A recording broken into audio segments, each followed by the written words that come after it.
Everyone, this is Meenakshi and welcome to E कक्षा।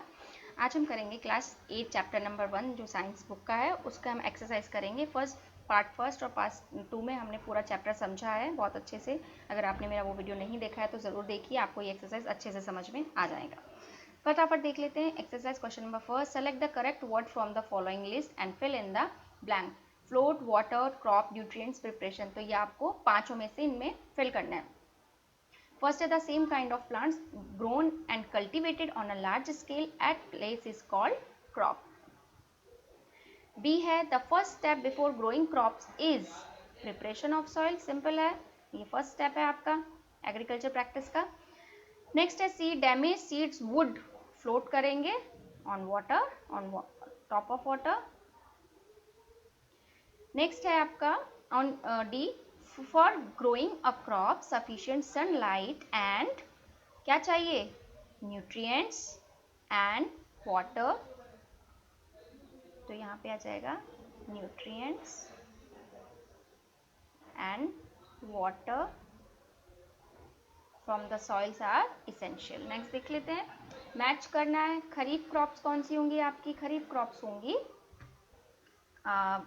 खरीफ में आएंगी पैडी एंड मेज, रबी में आएंगी wheat and gram pea, chemical fertiliser हो गया आपके urea and super phosphate, organic manure हो गया आपका animal excreta, cow dung, urine, plant and waste.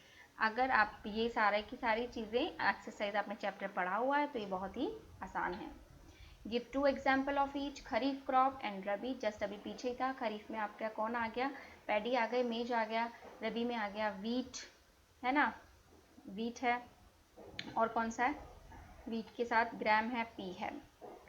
Next question है, right a paragraph in your own words on each of the following. देखिए किसी को यहाँ पे नोट्स आपको हर जगह से मिल जाएंगे, लेकिन वो नोट्स मुझे नहीं लगता, जब नोट्स वही अच्छे होते हैं जो आपने अपना चैप्टर अंडरस्टैंड करके अच्छे से समझ के उसके लिए अपने आप को तैयार करके और अपने आप जो नोट्स बनाते हैं वो सबसे बेहतर होते हैं, क्योंकि वो आपको हमेशा लाइफ लॉन्ग याद रहते हैं। तो प्रिपरेशन ऑफ सॉइल ये आपका फर्स्ट स्टेप है एग्रीकल्चर प्रैक्टिस का, जो कि हमने आसानी से समझाया था कि प्रिपेयर कैसे करते हैं। एक प्लग से उसको मिट्टी को ऊपर नीचे किया जाता है, खोदा जाता है और फिर उसके बाद लेवल किया जाता है। तो इस तरीके से प्रिपरेशन होती है। सोइंग यानी कि सीड्स को उसमें डालना या बोना। अब उसको बोने के लिए हमने पहले ही बताया था कि उनकी क्वालिटी चेक करना। सबसे ऐसा नहीं कि आपने लिया और डाल दिया, उनको पानी में घोलो, उसके ऊपर जो फ्लोट कर रहे हैं उन वाले सीड्स को वहाँ से रिमूव कर दो और जो नेक्स्ट नीचे बचे हैं वो अच्छी क्वालिटी के हैं। वीडिंग आपको समझाया था। वीडिंग करने के लिए हमें पहले ये देखते हैं कि वीड्स क्या होते हैं। इस तरीके का एक फील्ड है, फील्ड पे बहुत सारे, सपोज करिए ये प्लांट्स लगे हुए हैं, लेकिन इनके साथ अनडिजायरेबल प्लांट्स होते हैं, इन्हें वीड कहते हैं और इनको यहाँ से हटाना, this process called as weeding. ये अनडिजायरेबल प्लांट्स कॉम्पीट करते हैं फॉर अ लाइट, आप ये वाला सिंबल नहीं समझेंगे, लाइट, वाटर एंड न्यूट्रिएंट्स। और सबसे पहला नेक्स्ट है स्पेस, यानी कि जगह भी तो हो रही है ना, तो इनको हटाना जरूरी होता है।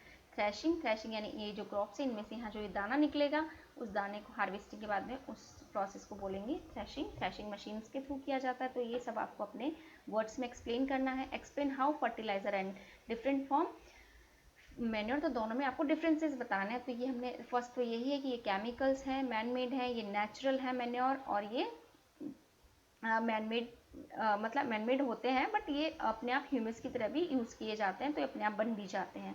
तो इन दोनों में डिफरेंसेस हैं। तो ये आपको मैं अपने जो मैंने अपने वीडियोस थे पहले वाले दो में सब कुछ बता रखा है बहुत आसानी से, और उसमें एक बीच में आपको एक सेपरेशन करके, पार्टीशन करके यहाँ फर्टिलाइजर मैन्योर के बारे में बताना है। What is irrigation. अब आपने अपनी इरिगेशन कौन सा प्रोसेस है, इरिगेशन मतलब पानी देना होता है, यानी पौधों का आपने सॉइल को आपने प्रिपेयर कर लिया है, उसके अंदर उसको उसमें सोइंग कर दिया, यहाँ पे आ गया ना, सोइंग के बाद आपने उसमें ऐड फर्टिलाइजर, डिफरेंट सब कुछ यहीं आ रहा है। और इरिगेशन यानी पानी देना, तो उसकी आपको डेफिनेशन बतानी है कि proper time to time periods पे आपको पानी देना है। और उसके बाद 2 मेथड्स में कौन से आ गए? 2 मेथड्स बहुत सिंपल, एक तो ट्रेडिशनल है, दूसरा है आपका मॉडर्न मेथड। ट्रेडिशनल के अंदर गैहेटली, ये बहुत सारे, उसमें सिर्फ आपको नाम यहाँ पे डालना है। और जो मॉडर्न मेथड्स हैं उसमें फर्स्ट तो आपका स्प्रिंकल सिस्टम है और सेकंड है आपका ड्रिप सिस्टम। तो इसके बारे में आपको बताना है, आपको मैं बता चुकी हूँ बहुत अच्छे से। तो ये एक भी क्वेश्चन ऐसा नहीं है जो मैंने पढ़ाया हो और बीच में आपको नहीं आया हो। If wheat is sown in kharif season what would happen. भाई सीधी सी बात है, अगर आप जो वीट है जो कि एक रबी सीजन की है उसको खरीफ में डालेंगे तो क्या होगा, भाई सीजन है तो क्रॉप्स अच्छी नहीं होंगी, उसकी क्वालिटी अच्छी नहीं होगी वीट की। तो ये हमें चीज़ ध्यान रखनी है, तो इसी बारे में ये डिस्कस करना है, बहुत ईजी है। नेक्स्ट है explain how soil gets affected by the continuous plantation of a crops in a field.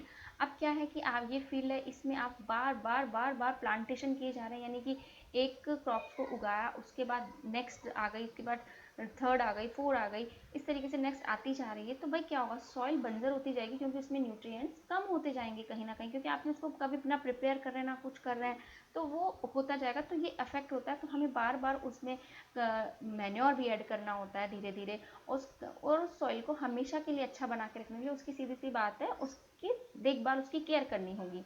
What are weeds, weeds देखो अभी आपको कंप्लीट, अभी तो मैंने हटाया भी नहीं है, कंप्लीट ये समझ में आ गया होगा। ये वीड्स हैं, इसके बारे में कंट्रोल कैसे करना है, दो तरह से कंट्रोल होता है, या तो बाय मैनुअली का क्या मतलब है, यहाँ से आदमी गया उखाड़ के इनको फेंक दिया हाथ से। दूसरा है केमिकली 2,4-D, ये केमिकल नेम है आपकी बुक के अंदर, इसके ऊपर छिड़काव कर दिया जाता है। Question number 10, arrange the following boxes in proper order to make a flow chart of sugarcane crop production. तो इसमें हमें शुगर केन का देखना है, तो फर्स्ट है sending crop to sugar factory, ये तो एंड होगा, तो इसको हम दे देते हैं 7 नंबर। फर्स्ट नंबर क्या होगा, फर्स्ट नंबर होगा प्रिपरेशन ऑफ सॉइल, नेक्स्ट होगा प्लगिंग द फील्ड, थर्ड होना चाहिए इसमें हमें सोइंग, फोर्थ होना चाहिए मैन्योर ऐड करना होता है, ये हमारी एग्रीकल्चर प्राइस, फिफ्थ होना चाहिए इरिगेशन, पानी देना टाइम टाइम पे, और हार्वेस्टिंग इसका लास्ट है, और ये नंबर 7। तो ये भी बहुत आसान था। नेक्स्ट देख लेते हैं, ये आपको पजल बनानी है, पजल बहुत अच्छे लगते हैं, बहुत ही बढ़िया है। डाउन है, अक्रॉस है, फर्स्ट है providing water to the crops, irrigation GATIO and simple. Third को देख लेते हैं, अक्रॉस में a machine use for cutting the manure crop, तो ये हो गई हार्वेस्टर,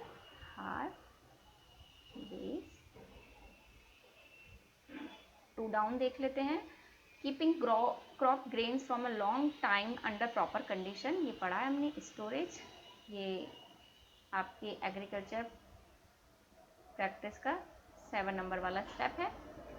उसके बाद है जी, ये वाला 4th नंबर है, a rabi crop that is also one of the pulses, ये हो गया ग्राम चना। 6 है process of separating the gram from chaff, ठीक है, तो ये हो गया आपका विनोइंग,